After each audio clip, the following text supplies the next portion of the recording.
एक तरफ चीन को जहां घुटनों पे आना पड़ा तो वहीं दूसरी तरफ बॉर्डर में क्या चल रहा है। आखिरकार राफेल सुखोई विमान क्यों दौड़ रहे हैं। लद्दाख के आसपास, गलवान के आसपास फिर से स्थिति क्या बिगड़ रही है, क्या चल रहा है सीमा पर, जानेंगे क्या है मामला। इसके अलावे बहुत कुछ आइए जानते हैं इन खबरों को विस्तार से। दूसरों के घरों में आग लगाने वाला चीन आज खुद ही परेशान है और ये परेशानी की झलक देखने को मिली पिछले सप्ताह, जब भयानक तरीके से प्रोटेस्ट हिंसा में बदल गया चीन के अंदर। चीनी नागरिक जो अपने पैसे के लिए प्रोटेस्ट के लिए उतरे थे, उन्हें व्हाइट शर्ट में जो चीनी गुंडे थे, चीनी सरकार के गुंडे, उन्होंने मारा पीटा, बहुत ही बुरी तरीके से हालात बना दिए। कई लोगों को पकड़ पकड़ कर ये न जाने कहां ले गए, घंटों बिठा कर रखा, उसके बाद छोड़ा। ये सब कुछ चीन ने किया ये सोचकर कि ये बातें निकल कर बाहर नहीं आएंगी, लेकिन इसके उलट चीन की ये बातें निकल कर बाहर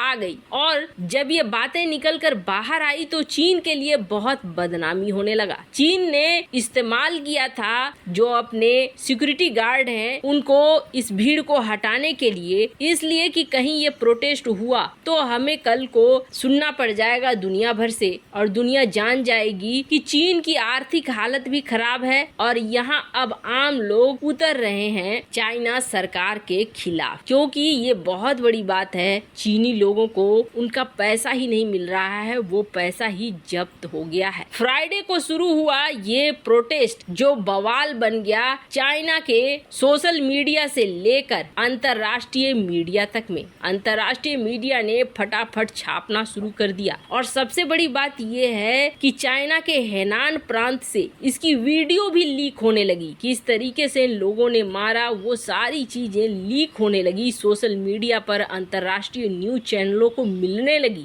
जिसका मतलब है चीन के सिक्योरिटी में एक बहुत बड़ा छेद हो चुका है। चीन से चीजें बाहर नहीं निकलती हैं और वीडियो निकल गया, मतलब बहुत बड़ी बात है। अब चीन को लगा कि डैमेज कंट्रोल करना होगा। अगर हमने डैमेज कंट्रोल नहीं करा तो इस वक्त चीन से जो कंपनियां भाग रही हैं, आपको बता दें जो लोकल चाइनीज कंपनी है वो चीन से भाग रही है और भागकर ये सोच रही है कि दुनिया के किसी और जगह में हम बिजनेस कर लेंगे, लेकिन चीन के अंदर नहीं करेंगे। इसमें साफ तौर पर दिखाया जा रहा है कि चीन के अंदर से इंडस्ट्री अब निकलती जा रही है और विदेशों में ये अपना ठिकाना ढूंढ रही है। जाहिर सी बात है, जो चाइना का नियम है लॉकडाउन, टैक्स को लेकर और कई तरह की पारदर्शिता को लेकर, उसे लेकर ये कंपनियां परेशान है। चीन के सरकार के खिलाफ अगर कोई भी कंपनी जाती है तो उसका बर्बाद होना तय है और अगर कोई कंपनी बहुत तेजी से ग्रो करने लगती है, बहुत पैसे कमाने लगती है, तो भी चीन के सरकार के नजरों में वो कंपनी आ जाती है। इसका सबसे बड़ा उदाहरण है अलीबाबा। अलीबाबा जैसे ही काफी तेजी से आगे बढ़ने लगा,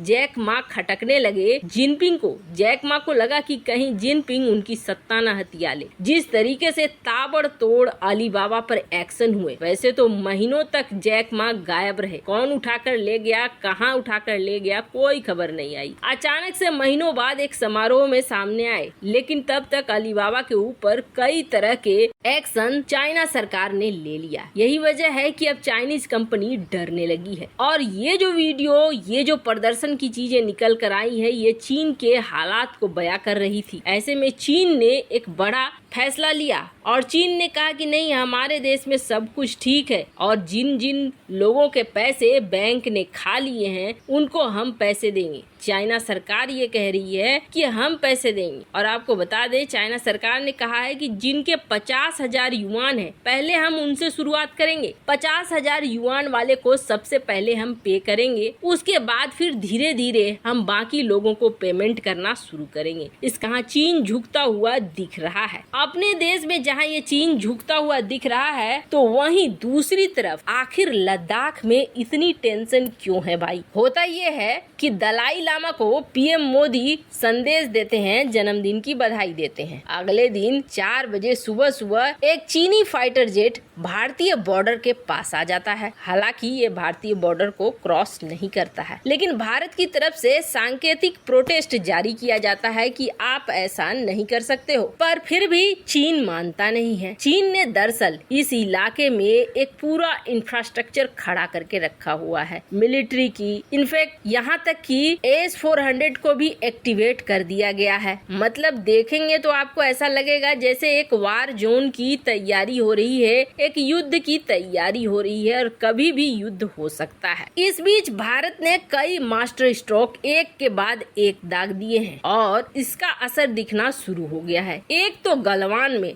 20 बेड का एक इमरजेंसी हॉस्पिटल बना दिया है भारत ने, यानी भारत ये दिखा रहा है कि हम भी तैयार हैं। वहीं दूसरी तरफ इस इलाके में लेह में पहुंच रहे हैं दलाई लामा। दलाई लामा की यात्रा चीन के लिए सबसे बड़ी मुसीबत है। हालांकि दलाई लामा वो ब्रह्मास्त्र है जिसका इस्तेमाल भारत करेगा ये पता था, लेकिन अभी ही करने की नौबत आएगी ये पता नहीं था। हाल के दिनों में चाइना तिब्बती युवकों को अपनी सेना में भर्ती कर रहा है, क्योंकि गलवान में चाइना देख चुका है कि किस तरीके से भारतीय सैनिक माउंटेन वॉर में हमेशा भारी पड़ते हैं और मेरे बच्चे सैनिकों का क्या हाल करते हैं वो भी चाइना देख चुका है। अब चाइना को ऐसा लगता है कि तिब्बत के आम लोग अगर चाइना आर्मी में शामिल हो जाएं और चाइना की तरफ से लड़े तो दो चीज होगी, एक तो मरेंगे तो तिब्बती मरेंगे, हमारा कुछ नहीं जाएगा, और दूसरा जो तिब्बती लोग हैं वो माउंटेन वॉरफेयर में थोड़े अच्छे हैं, थोड़े क्या बहुत अच्छे हैं। ऐसा इसलिए क्योंकि भारत के पास भी एक स्पेशल ग्रुप है जो भारत के लिए एक्शन लेता है और वो दिखता है कि कितने वो पहाड़ों पर लड़ने के लिए कितने ज्यादा मजबूत हैं। चीन इस चीज को पहचान चुका है। ऐसे में चीन चाहता है कि हर हाल में ये तिब्बती युवक चीन के लिए काम करें। पर एक शख्स है जो इन तिब्बती युवकों को याद दिला सकता है चाइना के अत्याचार का, और वो शख्स है दलाई लामा, जिसका इस्तेमाल इस वक्त भारत कर रहा है। और दलाई लामा को भी चाहिए कि उनको भारत में रख के शरण देकर इस तरीके से सम्मानित किया गया है, तो भारत की मदद वो कर सके तो जरूर करें, और ऐसा दलाई लामा कर भी रहे हैं। इसका साक्षात दिख रहा है कि वो लेह की यात्रा के लिए जा रहे हैं जहां भारतीय सेना और चीनी सेना आमने सामने है। इसके अलावे अब भारत ने यहाँ पर राफेल विमान से लेकर सुखोई विमान तक सबको उतार दिया है, और जो फ्रीक्वेंसी है ना फाइटर जेट की इस इलाके में घूमने की, वो फ्रीक्वेंसी बढ़ गई है। यानी रात में भी कई बार कभी राफेल कभी सुखोई विमान गश्त लगाते रहते हैं इस पूरे इलाके को, क्योंकि यहाँ पर चीन युद्धाभ्यास भी कर रहा है। कहीं ये युद्धाभ्यास होते होते एक बड़े युद्ध में न बदल जाए, इसलिए भारत हर हाल में तैयार रहना चाहता है, क्योंकि चीन के हालात भी ऐसे हैं कि अपनी जनता को रोकने के लिए, अपनी जनता के विद्रोह को दबाने के लिए चीन इसका इस्तेमाल कर सकता है कि किसी देश पर चढ़ाई कर दे, किसी देश से लड़ाई शुरू कर दे, ताकि जनता का ध्यान बढ़े। भारत ने अपने फाइटर ऑपरेशंस बढ़ा दिए हैं लद्दाख में। वैसे आपको क्या लगता है, दलाई लामा की लेह यात्रा चीन को चिढ़ा रही है? कमेंट कर अपनी राय जरूर बताएं। जल्द मिलते हैं अगले वीडियो में नई खबर के साथ।